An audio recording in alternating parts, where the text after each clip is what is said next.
പറഞ്ഞു കേട്ടിട്ടുള്ള ഒരു കാര്യമാണ്. ഞാൻ എന്റെ ജീവിതത്തിൽ എന്തൊക്കെ ചെയ്തിട്ടുണ്ടെന്നറിയോ? എന്റെ കുടുംബത്തിന് വേണ്ടി ഞാൻ എത്ര കഷ്ടപ്പെട്ടിട്ടുണ്ടെന്നറിയോ? അതുകൊണ്ട് എന്റെ ഓഫീസിന് വേണ്ടി ഞാൻ എത്ര പാടുപെട്ടിട്ടുണ്ടെന്നറിയോ? ഈവൻ ഹർത്താൽ ദിവസം പോലും ഞാൻ പോയിട്ട് ഓഫീസിലുള്ള എല്ലാ കാര്യങ്ങളും ചെയ്തു തീർത്തിട്ടുണ്ട്. അത്ര ആത്മാർത്ഥമായി ഞാൻ പണിയെടുത്തിട്ടും ഞാൻ ചെയ്ത കാര്യങ്ങളെല്ലാം വെള്ളത്തിൽ വരച്ച വരവ്. ആരും അറിഞ്ഞിട്ടില്ല എന്റെ കഷ്ടപ്പാട്. ഞാൻ ചെയ്തതൊന്നും ആരും തിരിച്ചറിഞ്ഞിട്ടില്ല. ഇങ്ങനെ പറഞ്ഞ് ദുഃഖിക്കുന്ന ഒരുപാട് പേരെ ഞാൻ എന്റെ ജീവിതത്തിൽ കണ്ടിട്ടുണ്ട്. ഒന്ന് ഞാൻ പറഞ്ഞോട്ടെ, ഇത് പഴയ കാലമല്ല. Let's be more realistic. ഇന്നത്തെ കാലത്ത് ഒരു കാര്യം ചെയ്യാൻ അറിയാം എന്നുള്ളത് കൊണ്ട് മാത്രമായില്ല, നിങ്ങൾ ചെയ്യുന്ന കാര്യം മറ്റുള്ളവരെ അറിയിക്കണം എന്നുള്ളത് കൂടി ഇന്നത്തെ ഒരു ജനറേഷനിൽ നീഡായി മാറിക്കൊണ്ടിരിക്കുകയാണ്. നിങ്ങളൊരു കഥ കേട്ടിട്ടുണ്ടോ? ഒരു കുതിരയുടെയും ഒരു ആടിന്റെയും കഥ. കഥ എന്താ അറിയോ? ഒരു ആൾക്കൊരു കുതിര ഉണ്ടായിരുന്നു. ആ കുതിര എന്ന് പറയുന്നത് ഭയങ്കര പവർഫുൾ കുതിരയായിരുന്നു. അയാൾ ഒത്തിരി മത്സരങ്ങളിലൊക്കെ വിൻ ചെയ്യിച്ചിട്ടുള്ള കുതിരയായിരുന്നു. ഒരു ദിവസം ഈ കുതിരയ്ക്ക് അസുഖം വന്നു. അസുഖം വന്നു എന്ന് പറഞ്ഞാൽ വൈറസ് പിടിച്ചേ. അപ്പോ ഇതിനെ നോക്കാൻ വന്ന ഡോക്ടർ പറഞ്ഞു, ഞാൻ 3 ദിവസത്തേക്ക് മരുന്ന് തരാം. ഈ 3 ദിവസത്തെ മരുന്നിലും ഈ കുതിര എണീറ്റില്ല എന്നുണ്ടെങ്കിൽ പിന്നെ ദൈവം തമ്പുരാൻ വിചാരിച്ചാൽ പോലും ഈ കുതിരയെ രക്ഷിക്കാൻ പറ്റില്ല. പിന്നെ ആകെ ചെയ്യാൻ പറ്റുന്നത് ഈ കുതിരയെ നമ്മൾ കൊന്നുകളയണം. അതല്ലാന്നുണ്ടെങ്കിൽ ഇതിന്റെ വൈറസ് ബാക്കിയുള്ള എല്ലാവർക്കും കൂടെ പിടിക്കും. എല്ലാവരുടെയും കാര്യത്തിലൊരു തീരുമാനമാവും. ഇത് പറയുന്നത് അടുത്ത് കിടന്ന ഒരു ആട് കേട്ടോണ്ടിരുന്നുള്ളൂ. ആട് വിചാരിച്ചു, ഓ ഈ കുതിര പാവം തന്നെ, ഇത് എന്തോരം കഷ്ടപ്പെട്ടിട്ടുണ്ട്, ഇതിനെ ഞാനൊന്ന് സഹായിച്ചേ പറ്റുള്ളൂ എന്ന് വിചാരിച്ചിട്ട് ഈ ആട് പതുക്കെ കുതിരയുടെ അടുത്ത് നിന്ന് പറയും, ഹേ കുതിരേ, നീ മരുന്ന് തരുമ്പോഴത്തേനും ഇങ്ങനെ അലസമായിട്ട് കിടക്കരുത്, നീ ഒന്ന് ട്രൈ ചെയ്യണം എണീക്കാൻ. 3 ദിവസത്തിലും നീ എണീറ്റില്ല എന്നുണ്ടെങ്കിൽ അവരെ നിന്നെ കൊന്നുകളയും കേട്ടോ. ഇത് കേട്ടപ്പോഴത്തേനും ആദ്യത്തെ ദിവസം കുതിര വിചാരിച്ചു, ഓ എനിക്ക് തീരെ ക്ഷീണ, എനിക്ക് എണീക്കാൻ വയ്യ എന്ന് വിചാരിച്ചു കുതിര എന്ന് കിടന്നു. 2ാമത്തെ ദിവസവും ഡോക്ടർ വന്ന് മരുന്ന് കൊടുത്തു.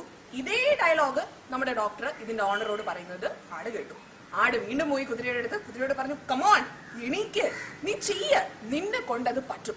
ഇത് പറഞ്ഞ് ഫുൾ എൻകറേജ്മെന്റ് കൊടുക്കുകയാണ് നമ്മുടെ ആട്ടുംകുട്ടി.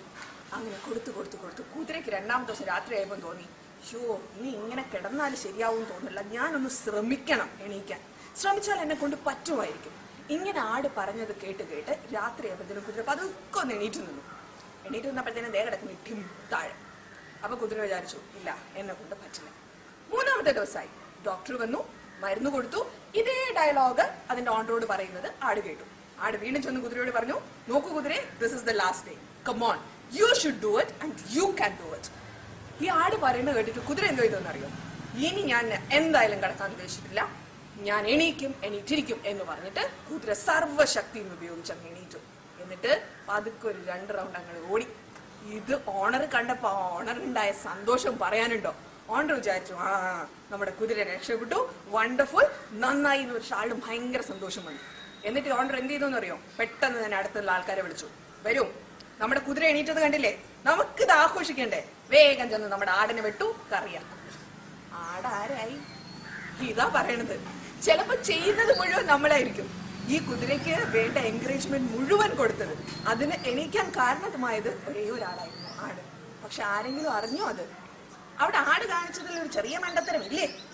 ഈ ചെയ്ത കാര്യങ്ങൾ, നമ്മൾ ലൈഫിൽ ചെയ്യുന്ന കാര്യങ്ങൾ നമ്മൾ മാത്രം അറിഞ്ഞതുകൊണ്ട് പലപ്പോഴും ഇത് എസ്പെഷ്യലി ഇതാവുന്നത് കരിയറിന്റെ കാര്യത്തിലാണ്. നമ്മളായിരിക്കും ഒരു പക്ഷെ എല്ലാം ചെയ്യുന്നത്, പക്ഷെ നിങ്ങളുടെ ബിഗ് ബോസ് അതൊന്നും അറിയുന്നുണ്ടാവില്ല. പേരെടുക്കുന്നത് അത്രയും ഇടയിൽ നിൽക്കുന്ന വേറൊരാളായിരിക്കും.